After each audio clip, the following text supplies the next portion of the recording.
الحمد لله وكفى وسلام على عباده الذين اصطفى أما بعد فأعوذ بالله من الشيطان الرجيم بسم الله الرحمن الرحيم سبحان الذي أسرى بعبده ليلا من المسجد الحرام إلى المسجد الأقصى الذي باركنا حوله لنريه من آياتنا إنه هو السميع البصير صدق الله مولانا العظيم وقال سيدنا رسول الله صلى الله عليه وسلم عن أبي ذر رضي الله تعالى عنه قال قلت يا رسول الله أي بيت وضع في الأرض الأول قال المسجد الحرام قلت ثم أي قال مسجد الأقصى قلت وكم بينهما قال 40 سنة أو كما قال النبي عليه الصلاة والسلام محمد رسول الله اللهم صل على سيدنا محمد وعلى آل سيدنا محمد كما صليت على سيدنا إبراهيم وعلى آل سيدنا إبراهيم إنك حميد مجيد اللهم بارك على سيدنا محمد وعلى آل سيدنا محمد كما باركت على سيدنا إبراهيم وعلى آل سيدنا إبراهيم إنك حميد مجيد معزز کرام সম্মানিত মুসল্লিয়ান کرام আল্লাহ রাব্বুল কারীমের দরবারে লক্ষ কোটি শুকরিয়া জ্ঞাপন করি আল্লাহ সুবহানাহু ওয়া তাআলা পবিত্র জুমাবার দিন আমাদেরকে আল্লাহ তাআলার ঘরে আসার বসার কোরআন হাদিস থেকে কিছু কথা বলা শোনার মতো আল্লাহ তাআলা তৌফিক দান করেছেন এজন্য আমরা আল্লাহ তাআলার শুকরিয়া আদায় করি আলহামদুলিল্লাহ সম্মানিত উপস্থিতি আপনাদের সামনে কোরআনুল কারীমের যে আয়াতে কারীমা তেলাওয়াত করেছি এটা হলো কোরআনুল কারীমের 11তম সূরা সূরা বনী ইসরাঈল এই সূরার মধ্যে 111টি আয়াত রয়েছে সূরার নাম হলো সূরা বনী ইসরাঈল সূরা আয়াত সংখ্যা হলো 111টি সূরা নম্বর হলো 10টি এই সূরার পূর্বে যে সূরাটি রয়েছে এই সূরা হলো সূরাতুন নাহল এই সূরার মধ্যে আল্লাহ তাআলা বনী ইসরাঈলের জুলুম নির্যাতনের কথা আল্লাহ তাআলা আলোচনা করেছেন। এই সূরার আগের সূরা নাহলের মধ্যে আল্লাহ তাআলা আলোচনা করেছিলেন তাওহীদের। সূরা বনী ইসরাঈলের মধ্যে আল্লাহ তাআলা প্রমাণ করেছেন নবুয়তের, আল্লাহ রাসূল সাল্লাল্লাহু আলাইহি ওয়াসাল্লামের নবুয়তের আলোচনা করেছেন। পূর্বের সূরার মধ্যে বনী ইসরাঈলদের বিভিন্ন জুলুম অত্যাচারের কথা আলোচনা করেছেন। সূরা নাহলের আগের সূরার শেষের দিকে আল্লাহ তাআলা মক্কার কাফিরদের যে অত্যাচার নিপীড়ন ছিল এটার প্রতি রাসূল সাল্লাল্লাহু আলাইহি ওয়াসাল্লামকে ধৈর্য ধারণের কথা বলে এসেছেন। আল্লাহ তাআলা বলেন, ওয়া ইন আ'াকাবতুম ফা'আকিবু বিমিসলি মা উ'কিবতুম বি। যদি আপনি তাদের থেকে প্রতিশোধ নিতে যান তাহলে তাদের অন্যায় অনুপাতে প্রতিশোধ দেওয়া হবে। আর ওয়া ইন সাবারতুম লাহুয়া খায়রুল লিস-সাবিরিন। আর যদি আপনি ধৈর্য ধারণ করেন তাহলে এটাই হবে ধৈর্যশীলদের প্রতিদান, এটাই ধৈর্যশীলদের জন্য উত্তম হবে। লাহুয়া খায়রুল লিস-সাবিরিন, ধৈর্যশীলদের জন্য এটাই উত্তম হবে। এরপর আল্লাহ তাআলা বলেন, ওয়াসবির মা সাবরুকা ইল্লা বিল্লাহ। আপনি ধৈর্য ধারণ করেন, আপনার এই ধৈর্যটা আল্লাহ পাকের পক্ষ থেকে সাহায্য হবে। এই ধৈর্যটা আল্লাহ পাকের পক্ষ থেকে কি হবে? সাহায্য হবে। এরপর আল্লাহ বলেন, ওয়ালা তাহজান আলাইহিম। আপনি তাদের ব্যাপারে আপনি চিন্তাও করবেন না। ওয়ালা তাকু ফি যায়কিন মিম্মা ইয়াকুরুন। এবং তারা যে ষড়যন্ত্র করছে এই ষড়যন্ত্রের প্রতি আপনি ভ্রুক্ষেপ করবেন না। এরপর আল্লাহ তাআলা বলেন, ইন্নাল্লাহা মা'আল্লাযীনা তাকাও ওয়াল্লাযীনা হুম মুহসিনিন। অর্থাৎ এই কয়েকটা আয়াতের মধ্যে সূরা বনী ইসরাঈলের আগের সূরাতে আল্লাহ তাআলা রাসূল সাল্লাল্লাহু আলাইহি ওয়াসাল্লামকে সান্ত্বনার বাণী শুনিয়েছেন। ফরজ সূরাতে আসে সূরা বনী ইসরাঈল, যেটা আমি আপনাদের সামনে তেলাওয়াত করেছি এবং এটাই আমার আলোচনার উদ্দেশ্য। এই সূরা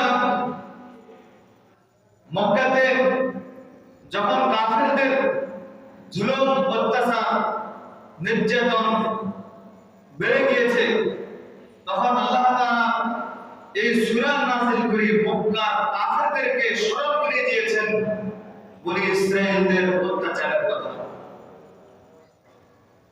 আল্লাহ বুঝাতে চাইছেন, হে মক্কাবাসী, মুসা আলাইহিস সালাম এবং তার সাথীদেরকে ফেরাউন দেশ ত্যাগ করতে বাধ্য করেছেন, দেশ ছাড়া করেছেন, অনেক অন্যায় জুলুম করেছেন। শেষ পর্যন্ত তারা টিকতে পারে নাই, শেষ পর্যন্ত তারা ধ্বংস হয়ে গিয়েছে। ফেরাউনকে আল্লাহ লোহিত সাগরে ডুবিয়ে চুবিয়ে আল্লাহ ফেরাউনকে শেষ করে দিয়েছেন। মনে রাখো, যারা আজকে মক্কা মুসলমানদের উপরে নির্যাতনের চেষ্টা চালাচ্ছ, মুসলমানদের উপর নির্যাতন করে যাচ্ছ, মনে রাখো মুসলমানদেরকে যদি আজকে মক্কা থেকে বের হতে যদি তোমরা বাধ্য করো তো আল্লাহ মুসলমানদেরকে মক্কায় বিজয়ের বেশে আবার প্রবেশ করাবে। তবে তোমাদেরকে আল্লাহ তাআলা বিন্দু মাত্র ছাড় দেবেন না। তোমাদেরকে আল্লাহ বনী ইসরাঈলের ফেরাউনের মতো আল্লাহ তোমাদেরকে ধ্বংস করবে। এই সূরা নাযিল করে আল্লাহ মক্কার কাফেরদেরকে কি দিলেন? সতর্কবাণী দিলেন। আল্লাহ মক্কার কাফেরদেরকে স্মরণ করিয়ে দিলেন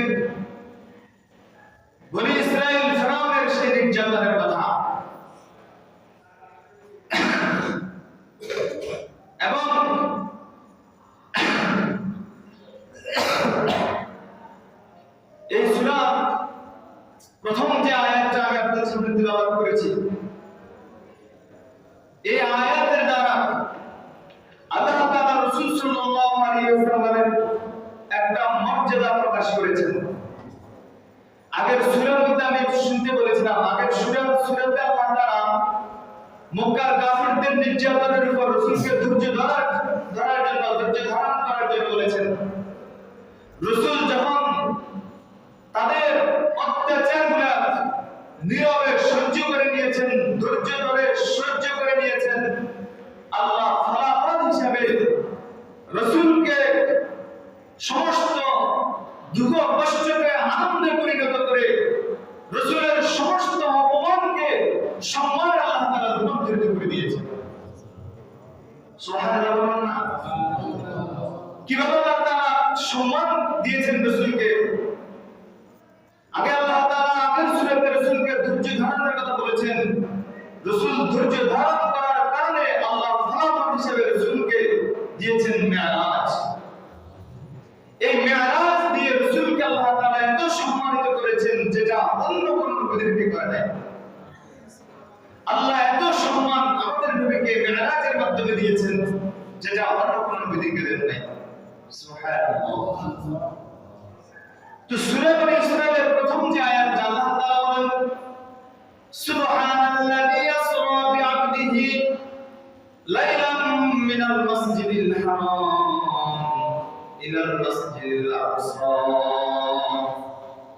الذي باركنا حوله لنريه من آياتنا إنه هو السميع البصير। আল্লাহ তাআলা সর্বপ্রথম বলেছেন সুবহান, সেই সত্তা যিনি পবিত্র, সেই পবিত্র সত্তা আল্লাযী আসরা, যিনি বিআবদিহি তার গোলামকে রাত্রে সফর করিয়েছেন, লাইলান রাত্রে সফর করিয়েছেন, মিনাল মসজিদিল হারাম মসজিদে হারাম থেকে ইলাল মসজিদিল আকসা মসজিদে আকসা বাইতুল মুকাদ্দাস পর্যন্ত। কোন বাইতুল মুকাদ্দাস? আল্লাযী বারাকনা হাওলাহু, যেই বাইতুল মুকাদ্দাসের আশপাশ এলাকাগুলো তে রয়েছে আল্লাহ তাআলার অনেক বরকত। লিনুরিয়াহু মিন আয়াতিনা, কেন আল্লাহ তাআলা রাসূলকে মসজিদে হারাম থেকে মসজিদে আকসার দিকে নিয়ে গেলেন? এজন্য নিয়ে গেলেন আল্লাহ তাআলার বহু নিদর্শন আল্লাহ তার রাসূলকে দেখানোর জন্য। এখানে আল্লাহ সর্বপ্রথম যে শব্দ ব্যবহার করেছেন সুবহান, সুবহান শব্দের অর্থ হচ্ছে পবিত্র। তো আল্লাহ কিসের থেকে পবিত্র? আল্লাহ তাআলার সাথে কোনো পবিত্রতা আছে? আমরা বিভিন্ন ময়লা থেকে, বিভিন্ন নাজাসাত থেকে, অপবিত্র জিনিস থেকে আমরা কি হই? পবিত্র হই। আমরা প্রস্রাব পায়খানা করার পরে পবিত্র হই। আল্লাহ তাআলা তো এগুলো কিছুই নেই, তো আমরা কিসের থেকে পবিত্র? আল্লাহ পবিত্র শব্দের অর্থ হলো আল্লাহ সমস্ত অক্ষমতা থেকে পবিত্র। আল্লাহ কোনো নাপাকি থেকে পবিত্র নয়। আল্লাহ পবিত্র শব্দের অর্থ হলো আল্লাহ সমস্ত অক্ষমতা থেকে পবিত্র। এই শব্দগুলি আল্লাহ যে ঘটনাটি বলেছেন, এই ঘটনা বলার পরে পৃথিবীর অনেক মানুষের বিবেকে ধরবে না যে আল্লাহ তাআলা রাসূল সাল্লাল্লাহু আলাইহি ওয়াসাল্লামকে রাত্রের কিছু অংশতে মসজিদে হারাম থেকে মসজিদে আকসা নিয়ে গেলেন। এরপরে সেখান থেকে আল্লাহ তাআলা প্রথম আসমান থেকে আল্লাহ তাআলা দ্বিতীয়, তৃতীয়, চতুর্থ, সপ্তম আসমানে নিয়ে গেলেন। এরপর আল্লাহ তাআলা জান্নাত দেখিয়েছেন, আল্লাহ তাআলা জাহান্নাম দেখিয়েছেন। রাসূল সাল্লাল্লাহু আলাইহি ওয়াসাল্লাম জান্নাতের নাজমে এবং জাহান্নামের বিভিন্ন শাস্তি দেখিয়েছেন। আবার আল্লাহ রাসূল সাল্লাল্লাহু আলাইহি ওয়াসাল্লাম দুনিয়াতে ফিরে এসেছেন। এই সকল ঘটনা এক রাত্রের কিছু অংশতে ঘটা, এটা পৃথিবীর মানুষের কল্পনায় ধরবে না, মানুষ বিশ্বাস করবে না, মানুষ বলবে কিভাবে সম্ভব। আল্লাহ সুবহান শব্দ দিয়ে বুঝিয়েছেন যেটাকে মানুষ বলবে অসম্ভব সেটাই আল্লাহর পক্ষে সম্ভব। আল্লাহর পক্ষে সকল কিছুই সম্ভব। আল্লাহ সকল অক্ষমতা থেকেই আল্লাহ পবিত্র। সুবহান শব্দ এটা প্রত্যেক আশ্চর্য বিস্ময়কর ঘটনার ক্ষেত্রে ব্যবহার হয়। আল্লাহ এই সুবহান শব্দ ব্যবহার করে অনেকগুলো বিষয় এখানে প্রমাণ দিয়েছেন। এক নম্বর প্রমাণ হলো সুবহান শব্দ বলে আল্লাহ যে ঘটনার বিবরণ দিয়েছেন, এই ঘটনা রাসূল সাল্লাল্লাহু আলাইহি ওয়াসাল্লামের এই মিরাজের ঘটনাকে মানুষ স্বপ্ন যুগে মনে করতে পারে যে রাসূল মসজিদে হারাম থেকে বাইতুল মুকাদ্দাস গেলেন, সেখান থেকে সপ্তম আসমানে গেলেন। এটা রাসূল সশরীরে সম্ভব নয়, এটা হয়তো রাসূল স্বপ্নে যুগে হতে পারে, এমনকি ধারণা মানুষ করতে পারে। এই কারণে আল্লাহ সুবহান শব্দ উল্লেখ করে আল্লাহ বুঝিয়ে দিয়েছেন রাসূলের মিরাজের সফর। রাসূল যে মিরাজে আল্লাহর সাথে মেরাজ হয়েছে, রাসূল আল্লাহর সাথে দিদার হয়েছে, এটা কোনো স্বপ্ন যুগের ঘটনা নয়। যদি স্বপ্ন যুগের ঘটনা হতো তো স্বপ্নে মানুষ কত কিছুই দেখে, এটা আশ্চর্যের কিছু হতো না। এটা আশ্চর্য এই কারণেই কারণ একজন মানুষ একই রাতের কিছু অংশে মসজিদে হারাম থেকে মসজিদে আকসা যাবে, সেখান থেকে আরশে আজিমে যাবে, জান্নাত যাবে, জাহান্নাম দেখবে, জান্নাত দেখবে, জাহান্নাম দেখবে। এগুলা মানুষ যদি স্বপ্নে যোগী হয় তাহলে এগুলা আশ্চর্যের কিছু নয়। রাসূল সশরীরে গিয়েছেন, এই কারণে এটা আশ্চর্য ঘটনা হয়েছে।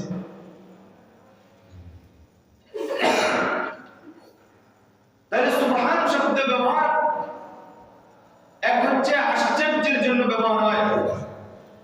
তো এই ঘটনাটা রাসূলের মিরাজের ঘটনাটা সশরীরে হয়েছে, এটা আল্লাহ তাআলার এই সুবহান শব্দ ব্যবহার থেকে প্রমাণিত হয়।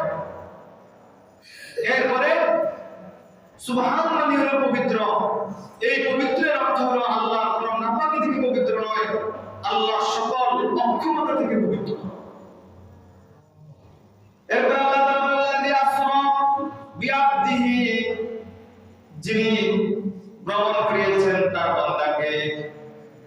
আসরা বলা হয় মসজিদে হারাম থেকে বাইতুল মুকাদ্দাসের এই সফরকে ইসরা বলা হয়। আর মসজিদুল আকসা বাইতুল মুকাদ্দাস থেকে আরশে আজিমের এই সফর এটাকে মিরাজ বলা হয়। আসরা ইসরা মসজিদে হারাম থেকে বাইতুল মুকাদ্দাস পর্যন্ত এই সফরকে ইসরা বলা হয়। যদি কোনো ব্যক্তি এটাকে অস্বীকার করে তাহলে সাথে সাথে সে কাফের হয়ে যাবে। ওলামায়ে কেরামের ফতোয়া অনুযায়ী যেহেতু এটা স্বয়ং কোরআনের মধ্যে স্পষ্ট উল্লেখ আসছে আসরা বিআবদিহি ইলাইহিল মাসজিদিল হারাম ইলাল মাসজিদিল আকসা, এটা কোরআনে স্পষ্ট আছে যে আল্লাহ তাআলা রাসূল মসজিদ আকসা থেকে মসজিদ হারাম থেকে মসজিদ আকসা পর্যন্ত সফর করেছে। কোরআনে স্পষ্ট উল্লেখ থাকার কারণে যদি কোনো ব্যক্তি রাসূলের ইসরাকে অস্বীকার করে কাফের হয়ে যাবে। কোন ব্যক্তি অস্বীকার করে নাই কিন্তু বিভিন্ন যুক্তি খাটানোর চেষ্টা করছে, সরাসরি সে অস্বীকার করে না, তবে বিভিন্ন যুক্তি দেওয়ার চেষ্টা করছে, তাহলে এই ব্যক্তিকে গোমরাহ বলা হবে। সে স্বীকার করে কিন্তু বিভিন্ন কি যুক্তিও খাটায়, তাহলে এই ব্যক্তিকে ওলামায়ে কেরামের ফতোয়া অনুযায়ী গোমরাহ বলা হবে। আর বাইতুল মুকাদ্দাস থেকে আরশে আজিমের সফরকে মিরাজ বলা হয়। এই মিরাজকে যদি কোনো ব্যক্তি অস্বীকার করে অথবা অস্বীকার করে না, তবে যুক্তি খাটানোর চেষ্টা করে, বিভিন্ন তাবিল করে, বিভিন্ন যুক্তি দেওয়ার চেষ্টা করে, ওলামায়ে কেরামের ফতোয়া অনুযায়ী রাসূলের মিরাজকে যারা সরাসরি অস্বীকার করবে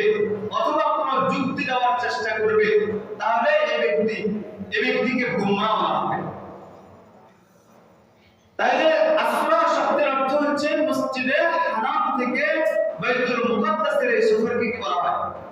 ইসরা বলা হয়। বিআবদিহি,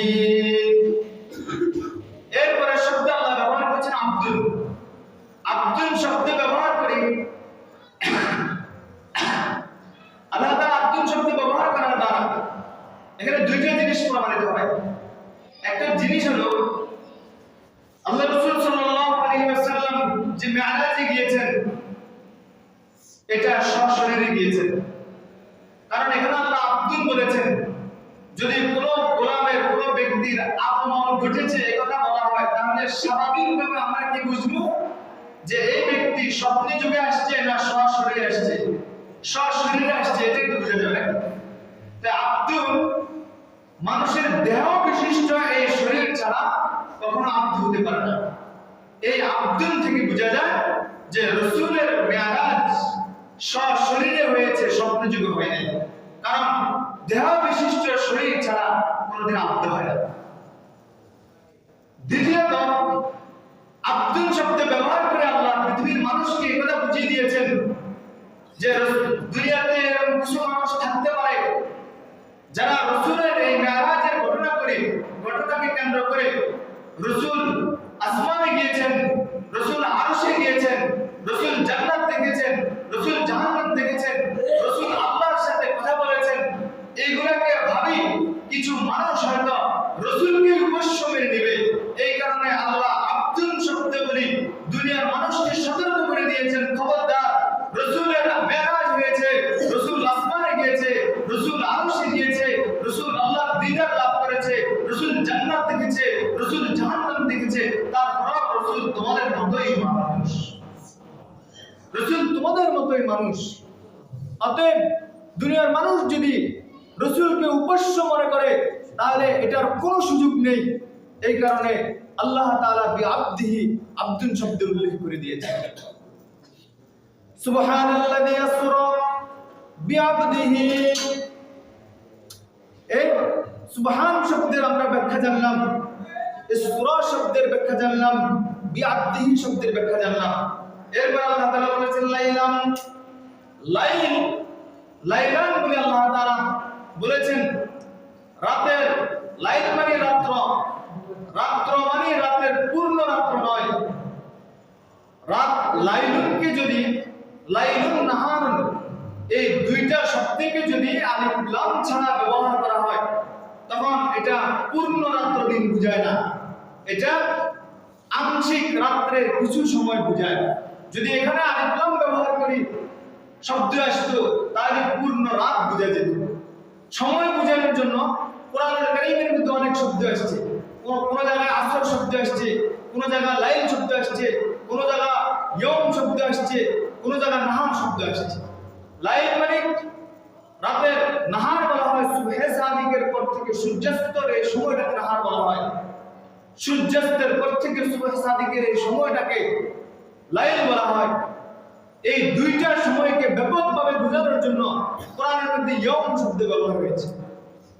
ইয়ম মানে যদি কোনো কাজ উদ্দেশ্য নেয়, ফুকাহায়ে কেরাম লিখেছেন যদি ওই কাজটা ফেলে মুমতাদ হয়, এটা করার জন্য যদি দীর্ঘ সময়ের প্রয়োজন হয় তাহলে এখানে রাত্র প্রবেশ করবে না, রাত্র দাখিল হবে না, এটা দিনকেই বুঝাবে।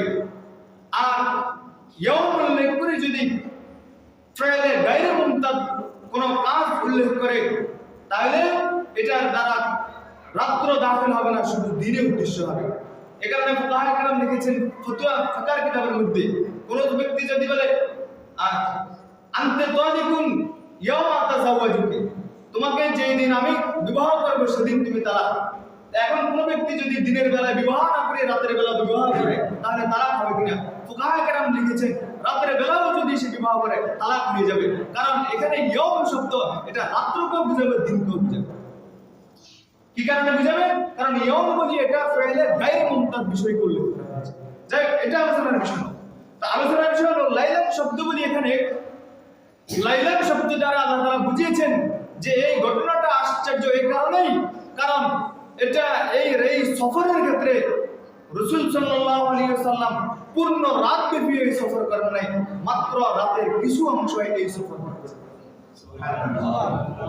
কি বলেন, রাত্রের স্বল্প সময় কিছু অংশ রাসূল মসজিদে হারাম থেকে মসজিদে আকসা গমন করা, সেখান থেকে আরশে আজিমে যাওয়া, জান্নাত জাহান্নাম থেকে আবার পৃথিবীতে আগমন করা, এটা কি আশ্চর্য ঘটনা নয়? এ কারণে আল্লাহ তাআলা বলেন লাইলাম, পূর্ণ রাত নয়, রাতের কিছু অংশ, রাতের কিছু অংশে রাসূল মসজিদে হারাম থেকে মসজিদে আকসা গিয়েছেন। সেখান থেকে প্রথম আসমান, সপ্ত আসমান, আল্লাহর আরশ আজিমে গিয়ে আল্লাহর সাথে কথোপকথন করেছেন। মিনাল মসজিদুল হারাম, কোরআনের মধ্যে আসছে মসজিদে হারাম থেকে রাসূল এই সফর শুরু করেছেন। মসজিদে হারাম থেকে হাদিসের মধ্যে পাওয়া যায় রাসূল সাল্লাল্লাহু আলাইহি ওয়াসাল্লাম, কোন হাদিসের মধ্যে পাওয়া যায় রাসূলকে নিজ গৃহ থেকে নেওয়া হয়েছে। কোন হাদিসের মধ্যে পাওয়া যায় রাসূল উম্মে হানির ঘরে ছিলেন। কোন হাদিসের মধ্যে পাওয়া যায় রাসূলকে হাতিমে কাবা থেকে নেওয়া হয়েছে। এই সকল কিছুর সমাধান মুহাদ্দিসিন کرام এভাবে দিয়েছেন। কোন হাদিসের মধ্যে পাওয়া যায় সাহাবে আবি তালিবের থেকে রাসূল সাল্লাল্লাহু আলাইহি ওয়াসাল্লামকে সফরে নেওয়া হয়েছে। সকল বৈপরীত হাদিসগুলো থেকে মুহাদ্দিসিন کرام এটার সমাধান দিয়েছেন যে রাসূল সাল্লাল্লাহু আলাইহি ওয়াসাল্লামের ঘর উম্মে হানির ঘর, এটা সাহাবে আবি তালিবের মধ্যেই ছিল, আর রাসূল সেই উম্মে হানির ঘরেই ছিলেন। উম্মে হানির ঘরটাকে রাসূল নিজের ঘর বলে ব্যক্ত করেছেন, আর উম্মে হানির ঘরটা সাহাবে আবি তালিবের ঘরেই ছিল। সেখানে রাসূল সাল্লাল্লাহু আলাইহি ওয়াসাল্লাম ঘুমন্ত অবস্থায় ছিলেন। যেহেতু ঘুমের ভাব ছিল, এই কারণে মসজিদে হারামে এসেও রাসূলের চোখে ঘুম ছিল। রাসূল হাতিমে কাবাতে কিছু সময় ঘুমিয়েছেন। সেই ঘুম থেকে জাগ্রত করে রাসূলকে সফরে নেওয়া হয়েছে।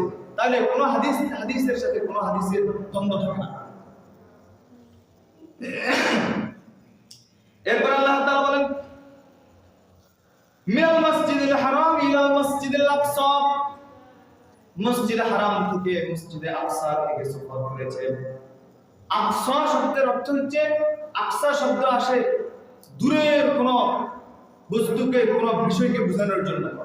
মসজিদে হারাম থেকে মসজিদে আকসা অনেক দূরে।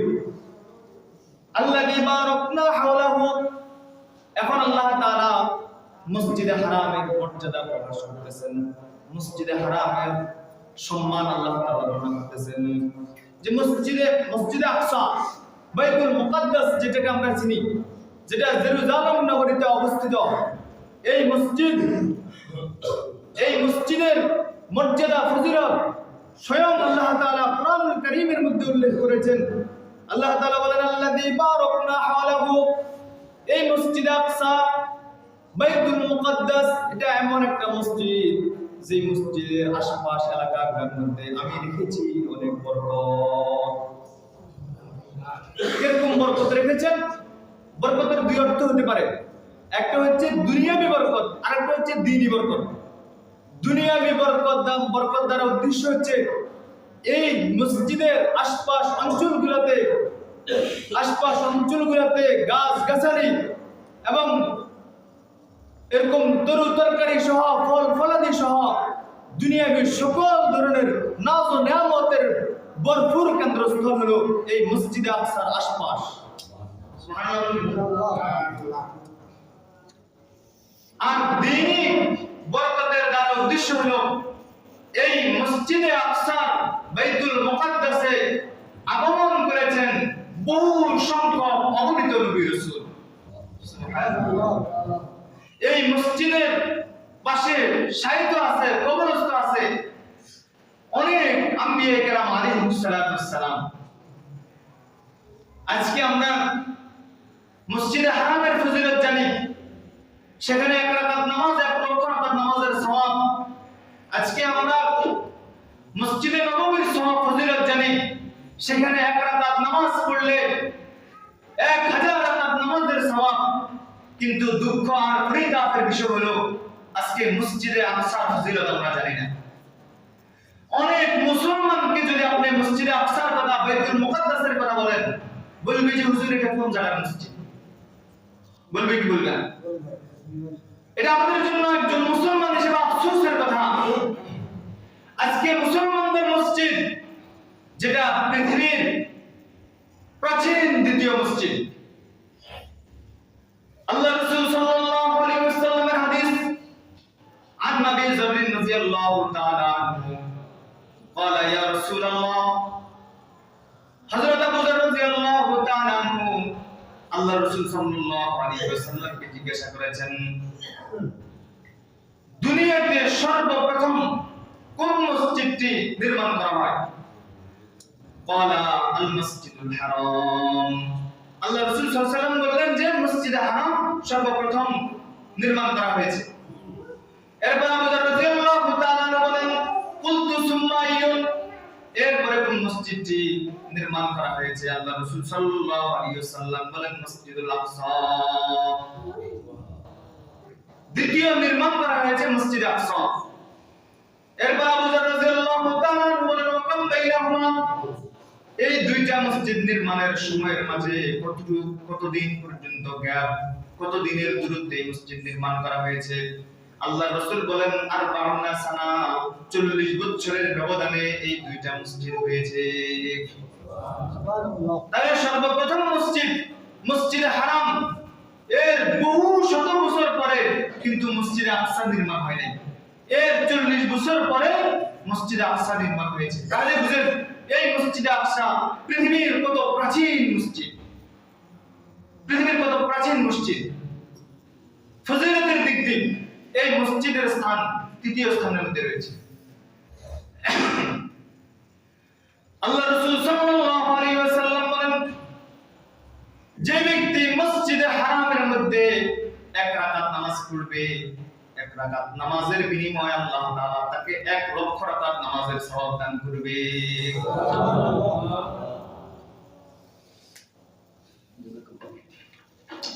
আল্লাহ রাসূল সাল্লাল্লাহু আলাইহি ওয়াসাল্লাম বলেন, যে ব্যক্তি মসজিদে নববীতে আল্লাহর নবীর মসজিদে গিয়ে এক রাকাত নামাজ পড়বে, এক রাকাত নামাজের বিনিময়ে আল্লাহ তাআলা তাকে ১,০০০ রাকাত নামাজের সওয়াব দান করবে। আল্লাহ রাসূল সাল্লাল্লাহু আলাইহি ওয়াসাল্লাম বলেন, যে ব্যক্তি মসজিদুল আকসাতে গিয়ে এক রাকাত নামাজ পড়বে, তার বিনিময়ে আল্লাহ তাআলা তাকে ৫০০ রাকাত নামাজ পড়ার সওয়াব দান করবে। তাহলে মসজিদে আকসা সওয়াবের দিক থেকে ৩ নম্বর মসজিদ, পৃথিবীর ৩ নম্বর মসজিদ সওয়াবের দিক থেকে মসজিদুল আকসা। আজকে মসজিদুল আকসার সেই ফজিলত আমরা কি জানি না। এরপরে আল্লাহ রাসূল সাল্লাল্লাহু আলাইহি ওয়াসাল্লামের মসজিদুল আকসা, এটা মুসলিমদের এক সময়ের কিবলা ছিল, বহু নবীদের কিবলা ছিল বাইতুল মুকাদ্দাস, মসজিদ আকসা। আমাদের নবী সাল্লাল্লাহু আলাইহি ওয়াসাল্লাম যখন মদিনায় হিজরত করে গেছেন, যখন মক্কায় ছিলেন, তখনও রাসূল খানায়ে কাবাকে সামনে রেখে বাইতুল মুকাদ্দাসের দিকে ফিরে নামাজ পড়েছেন। যখন রাসূল মদিনায় গিয়েছেন ১৭ মাস রাসূল বাইতুল মুকাদ্দাসকে কিবলা বানিয়ে নামাজ পড়েছেন। এরপরে রাসূল সাল্লাল্লাহু আলাইহি ওয়াসাল্লামের অন্তরের মধ্যে খানায়ে কাবার প্রতি আকর্ষণ ছিল। আল্লাহ তাআলা কিবলাকে বাইতুল মুকাদ্দাস থেকে পরিবর্তন করে মসজিদে হারামকে বানিয়ে দিয়েছেন। কিন্তু ১৭ মাস পর্যন্ত রাসূল বাইতুল মুকাদ্দাসের দিকে ফিরে নামাজ আদায় করেছেন। আজকে এই বাইতুল মুকাদ্দাস মুসলমানদের কিবলা, কিন্তু আজকের ইহুদিরা মুসলমানদের এই কিবলাকে, এই মসজিদকে দখল করে রেখেছে।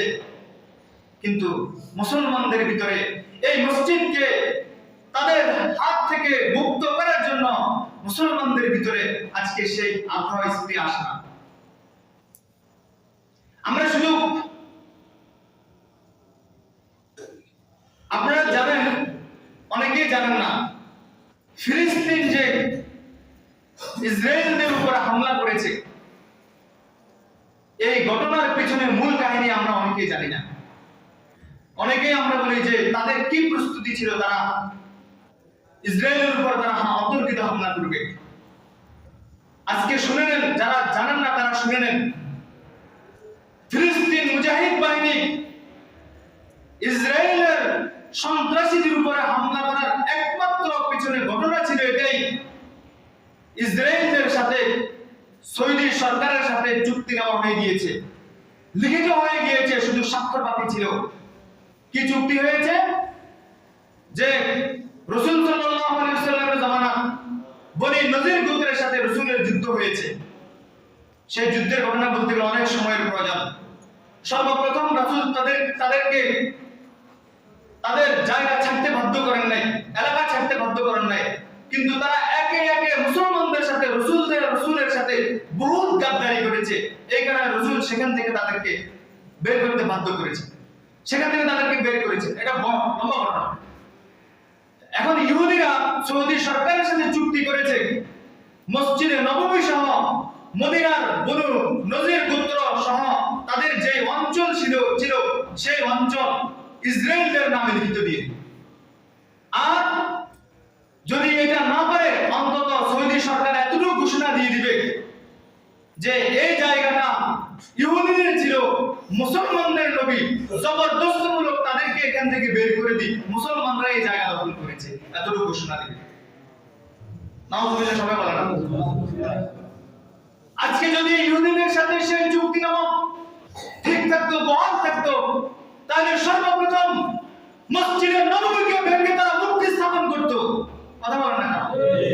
কিন্তু হামাস মুজাহিদ বাহিনী নিজেদের জীবন দিয়ে দিয়েছে আল্লাহর রাসূলের মসজিদকে, আল্লাহর নবীর রওজাকে হেফাজতের জন্য তারা নিজেদের জীবন দিয়ে দিয়েছে। মুসলমান গায়ের আসে না কেন? তারা তাদের জীবনের বিনিময়ে আল্লাহর রাসূলের রওজা, রাসূলের মসজিদকে তারা হেফাজত করেছে। যখন তারা নিজেদের জীবনের বিনিময়ে যুদ্ধে ঝাঁপিয়ে পড়েছে, সারা দুনিয়ার মুসলিমরা তখন জেগে উঠেছে। মসজিদে আকসার ফজিলত আজকে মুসলমান আমরা জানি না। আল্লাহ রাসূল সাল্লাল্লাহু আলাইহি ওয়াসাল্লাম সওয়াবের ক্ষেত্রে বলেছেন, এই মসজিদে যারা এক রাকাত নামাজ পড়বে প্রতি রাকাতে আল্লাহ তাআলা 500 রাকাত নামাজের সওয়াব দান করবে। আর অনেক ফজিলত আছে। আল্লাহ রাসূল সাল্লাল্লাহু আলাইহি ওয়াসাল্লাম বলে গিয়েছেন, তোমরা মসজিদে আকসার খেদমত করো। যদি তোমাদের পক্ষে খেদমত সম্ভব না হয়, অন্তত সেখানে বাতি জ্বালানোর জন্য তেলের ব্যবস্থা হলেও করো। এটা হাদিসের মধ্যে স্পষ্ট আছে। শয়তান শব্দের অর্থ শব্দ হাদিসের মধ্যে স্পষ্ট আছে। আল্লাহ রাসূল বলেছেন যে তোমরা সেই মসজিদের খেদমত তোমাদের সম্ভব না হয়, অন্তত সেই মসজিদে রক্ষা করার জন্য, সেই মসজিদের খেদমতের জন্য অর্থ দিয়ে হলেও সেই মসজিদের খেদমতের জন্য সহযোগিতা করো। আজকে সেই মসজিদকে ইহুদিরা দখলে করে নিয়ে গিয়েছে। মুসলমানদেরকে ইনশাআল্লাহ জাগ্রত হতে হবে, নিজেদের জীবন দিয়ে দিয়ে হলো আমরা আমাদের সেই মসজিদকে ইহুদিদের হাত থেকে ইনশাআল্লাহ মুক্ত করে ছাড়বো। ইনশাআল্লাহ বেশি দিন দেরি নেই, গাজাতুল হিন্দ আমাদেরকে সেটা সংবাদ দিচ্ছে। আল্লাহ রাসূল সাল্লাল্লাহু আলাইহি ওয়াসাল্লাম বলে গিয়েছেন, যুগ যুগ থেকে হক এবং বাতিলের মধ্যে একটা লড়াই চলে আসছে, যুগ যুগ থেকে চলে আসছে। আদম আলাইহিস সালামের জামানা থেকে মুসলমানদের সাথে এবং বাতিলদের সাথে লড়াই চলে আসছে। তবে এই লড়াই চূড়ান্ত লড়াই হবে মসজিদে আকসা আশপাশ অঞ্চল যারা যে সমস্ত মুসলমানরা আছে তারা ইহুদিদের সাথে যুদ্ধ করে, ইহুদিদেরকে পরাজিত করে, ইহুদিদেরকে কুপিয়ে খান খান করে তাদেরকে শেষ করে যেদিন মুসলমান ইসলামের পতাকা উড়াবে, সেদিন হবে মুসলমানদের হক বাতিলের চূড়ান্ত লড়াইয়ের ফয়সালা। সেদিন চূড়ান্ত লড়াইয়ের ফয়সালা হবে। আল্লাহ রাসূল সাল্লাল্লাহু আলাইহি ওয়াসাল্লাম বলেছেন, সেদিন যখন মুসলমানরা বাইতুল মুকদ্দাসকে আযাদ করতে যাবে, তখন ইহুদিদের সাথে মুসলমানদের সাথে যুদ্ধ হবে। যুদ্ধের সময় ইহুদিরা পরাজিত হবে। ইহুদিরা তখন গাছের নিচে, পাথরের নিচে লুকাবে, আর পাথর বলবে আমার পিছনে ইহুদি লুকাইতো, গাছ বলবে আমার পিছনে ইহুদি লুকাইতো, তাকে হত্যা করো। কিন্তু একটা গাছ বলবে না, সেটা হলো বরকত। এই বরকত গাছটা জেরুজালেমের মধ্যে বেশি হয়, এটা বেশি, সেখানেও এই গাছটা বেশি হয়। কিন্তু কাফেররা আশ্রয় নেবে কোথায়? সেই গাছের মধ্যে। কিন্তু আমাদের নবী সেটাও বলে দিয়ে গিয়েছেন, কাফেররা কোথায় পালাবে, কোথায় তাদের অবস্থান হবে, সেটাও আমাদের রাসূল বলে দিয়ে গেছেন। এজন্য মুসলমান যখন ইহুদিদেরকে আক্রমণ করবে, সর্বপ্রথম কোপ দিবে গারকাত গাছের গোড়ায়। কথা বলেন ঠিক কিনা? গারকাত গাছের গোড়ায় এক করে ইহুদিদের গর্দান উড়িয়ে দিবে। সর্বপ্রথম মুসলমানদের টার্গেট থাকবে গারকাত গোড়ায়, গারকাত গাছের গোড়ায়। কারণ আল্লাহ রাসূল বলেছে কাফেররা গারকাত গাছের গোড়াতে পালাবে, কারণ গারকাত গাছের গোড়াতে পালালে গাছ তাদের ব্যাপারে কোনো কথা বলবে না। পাথরের নিচে পালাবে, পাথর বলে দিবে। গাছের অন্যান্য গাছের আড়ালে পালাবে, অন্যান্য গাছ বলে দিবে। কিন্তু গারকাত গাছ সেটা বলবে না। এই কারণে তারা সেখানে আশ্রয় নেবে। এটা মুসলমানরা জানে। এজন্য সর্বপ্রথম হামলা মুসলমানদের গারকাত গাছের গোড়ায় হবে ইনশাআল্লাহ।